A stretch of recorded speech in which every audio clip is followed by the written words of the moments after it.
Hey guys, welcome back to our channel. இன்றைக்கி நம்ம காளான் பிரியாணி தான் பண்ண போகிறோம். இதுக்கு நான் ஒரு பேக்கெட் காளான் எடுத்து நல்லா வாட்டரில் வாஷ் பண்ணிவிட்டு ஃபைனலாக அரிசி மாவில் வாஷ் பண்ணி எடுத்து வச்சுருக்கேன். இப்போ நம்ம இதை அப்படியே ஒரு பவுலில் கொட்டிக்கலாம். அண்ட் இது கூட 2 குழிக்கரண்டி தயிர் ஆட் பண்ணிக்கோங்க. அண்ட் தென் 1/4 டீஸ்பூன் மஞ்சள்தூள், 1/2 ஸ்பூன் மிளகாய்த்தூள் அண்ட் 1/2 ஸ்பூன் தனியாத்தூள் and 1/4 teaspoon garam masala and உப்பு, இதுக்கு தேவையான அளவு இஞ்சி பூண்டு பேஸ்ட் ஆட் பண்ணி இப்போ எல்லாத்தையும் நல்லா மிக்ஸ் பண்ணிக்கோங்க.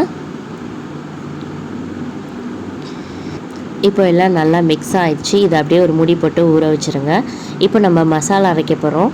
இதுக்கு நம்ம 2 கிராம்பு, ஒரு பட்டை, ஒரு ஏலக்காய், ஒரு அன்னாசி பூ எடுத்திருக்கேன். அண்ட் 12லேருந்து 15 பல் சின்ன வெங்காயம், 2 பச்சை மிளகா, இஞ்சி பூண்டு பேஸ்ட் இப்போ ஆட் பண்ணுறதா, நம்ம அதுக்கப்புறம் ஆட் பண்ண மாட்டோம். ஸோ எக்ஸ்ட்ராவே ஆட் பண்ணிக்கோங்க. இதை அப்படியே அரைச்சி எடுத்துகிட்டு வந்துட்டேன். ரொம்ப ஃபைன் பேஸ்ட்டாக அரைக்க வேணாம், கொஞ்சம் இடித்த மாதிரி அரைச்சிக்கோங்க.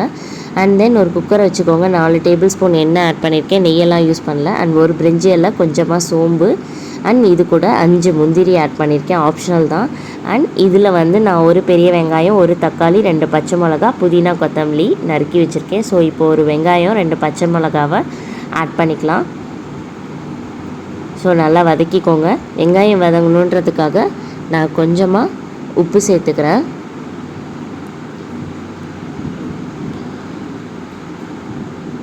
இப்போது லைட்டாக வதக்கி விட்டுட்டு ஒரு மூடி போட்டு ஒரு 2 மினிட்ஸ் அப்படியே மூடி வச்சுருங்க, லோ ஃப்ளேம்லே. வெங்காயம் நல்லா லிட்டில் ப்ரௌன் ஆயிடுச்சு. இதுக்கு அடுத்து நம்ம அரைச்சி வச்ச பேஸ்ட்டை இதோட ஆட் பண்ணிக்கலாம். நல்லா மிக்ஸ் பண்ணி விட்டுருங்க.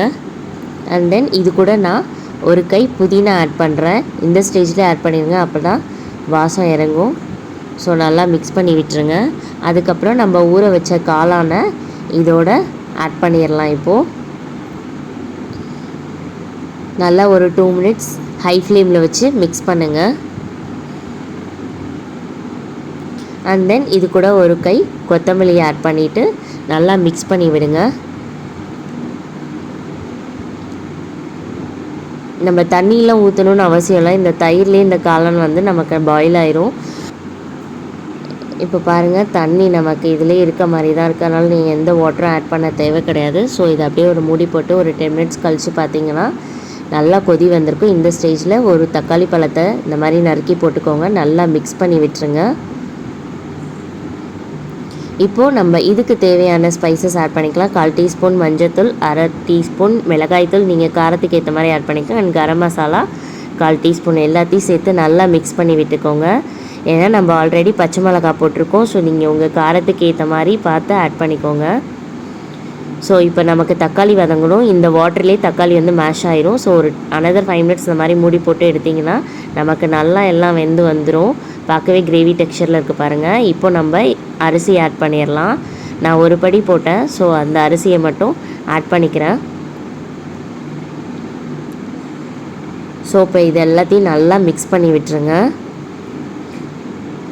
நான் ஏன் இந்த மாதிரி மிக்ஸ் பண்ணுறேன்னா, அந்த வாட்டரி கன்சிஸ்டன்சியே இருக்கக்கூடாது நம்ம தண்ணி ஆட் பண்ணுறதுக்கு முன்னாடி. நான் அந்த மாதிரி தான் பண்ணுவேன். ஸோ இப்போ பாருங்கள், நமக்கு நல்லாவே ட்ரை ஆக ஆரம்பிக்குது கொஞ்சம் கொஞ்சமாக.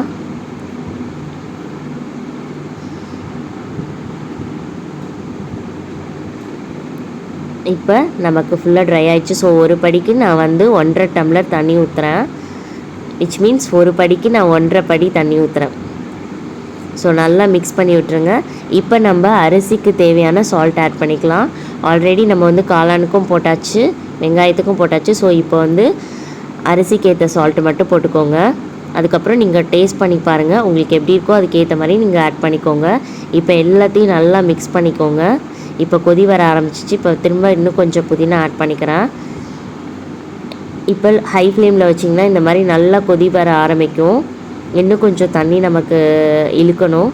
இப்போ பார்த்தீங்கன்னா தண்ணியெல்லாம் இழுத்து நல்லா கொதி வர ஆரம்பிச்சிச்சு. இந்த ஸ்டேஜில் லோ ஃப்ளேமில் வச்சு குக்கரை விசில் போட்டு லோ ஃப்ளேமில் வச்சு தம் போட்டுடலாம். ஒரு 10 மினிட்ஸ் கழித்து நீங்கள் ஓப்பன் பண்ணி பார்த்தீங்கன்னா நமக்கு சுவையான காளான் பிரியாணி ரெடி ஆயிடுச்சு. நல்லா பார்க்கவே உங்களுக்கு தெரியும், உதிரி உதிரியாக இருக்குது. எடுக்கும் போது எப்போவுமே ஓரத்துலேருந்து தான் இந்த மாதிரி தள்ளணும். ஸோ இப்போ எல்லாத்தையும் நல்லா மிக்ஸ் பண்ணி விட்டுருங்க.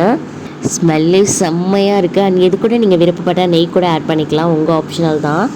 அண்ட் இது பண்ணுறதுக்கு 20 மினிட்ஸ் தான் ஆகும். ஸோ ஈஸியாக கிட்ஸ்க்கு டிஃபனுக்கு பேக் பண்ணிடலாம். அண்ட் யாராவது கெஸ்ட் வந்தால் சீக்கிரமாக ப்ரிப்பேர் பண்ணி கொடுத்துடலாம். அண்ட் உங்களுக்கு இந்த வீடியோ பிடிச்சிருக்குன்னு நினைக்கிறேன். நாங்கள் டேஸ்ட் பண்ண கிளம்புறோம். நீங்களும் பண்ணி பார்த்துட்டு எப்படி இருந்ததுன்னு சொல்லுங்கள். அண்ட் உங்களுக்கு இந்த வீடியோ பிடிச்சிருந்தா மறக்காம எங்கள் சேனலுக்கு சப்ஸ்கிரைப் பண்ணுங்கள், லைக் பண்ணுங்கள், ஷேர் பண்ணுங்கள், கமெண்ட் பண்ணுங்கள். பாய்.